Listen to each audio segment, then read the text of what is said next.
We walked directly from our plane from Kangaroo Island to our jet. Is this a fashion statement or something more practical? Checklist complete and we're ready to roll for Uluru. It'll take a little over 2 hours to fly from Adelaide to Uluru or Ayers Rock in the center of Australia. It doesn't take very long into the flight and the land below looks harsh and unforgiving. Our pilot announces that he's gotten clearance to give us a sightseeing approach. We're flying over Kata Tjuga, or the Olgas. They're about 16 miles from Uluru, but part of the same formation. Kata Tjuga means many heads. In fact, there are 36 domes. Uluru is coming up. Uluru is also known as Ayers Rock, named after Sir Henry Ayers, Chief Secretary of South Australia in 1873. Uluru and Kata Tjuga are both sacred to the Aborigine people. Uluru stands 1,142 feet above the surrounding plain. It's 5.8 miles around. Uluru and Kata Tjuga are both included in a national park and a UNESCO World Heritage Site.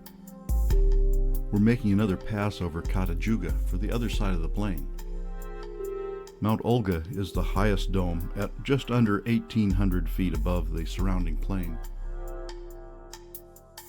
It doesn't look it from the air, but that's 650 feet higher than Uluru.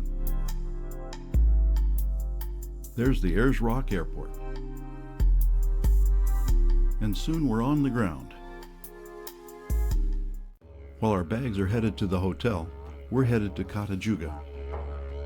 We're hiking up the Walpa Gorge Trail. Walpa means windy, but not today. Windy would be nice to blow those pesky flies away. That's why we're all wearing the very fashionable orange fly nets. Moisture collects between the domes and sustains wildlife and vegetation.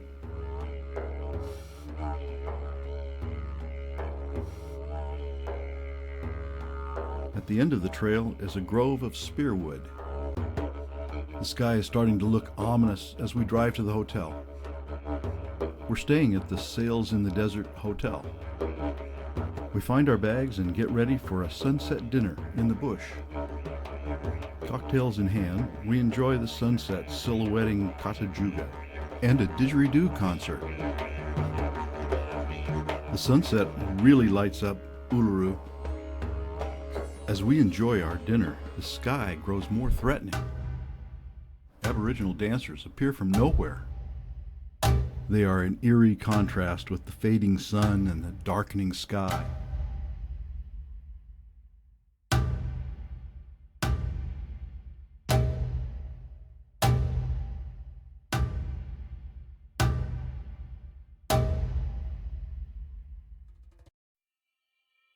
We're up early for sunrise and are not disappointed. The early morning light highlights every crease in the rock. Then a rain squall moves in and a rainbow forms.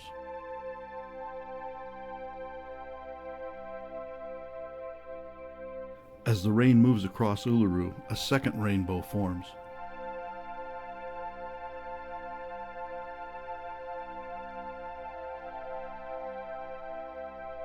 You can't walk away without the feeling that you've just seen something very special.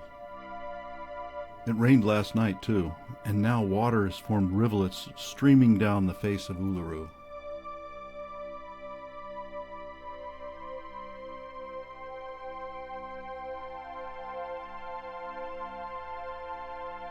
The rusty red dry areas stand out from the dark brown wet areas.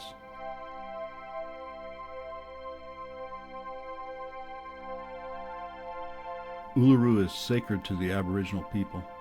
There are several rock painting sites around the base of Uluru.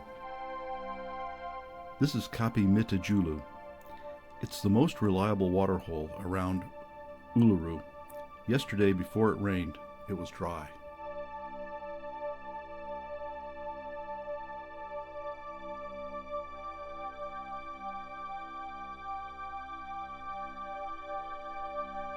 We continue our drive around Uluru. This natural formation is called the squall. I'm sure that the Aborigines attach great importance to such an unusual formation. As we leave Uluru for the airport, we can all agree it's been an amazing experience.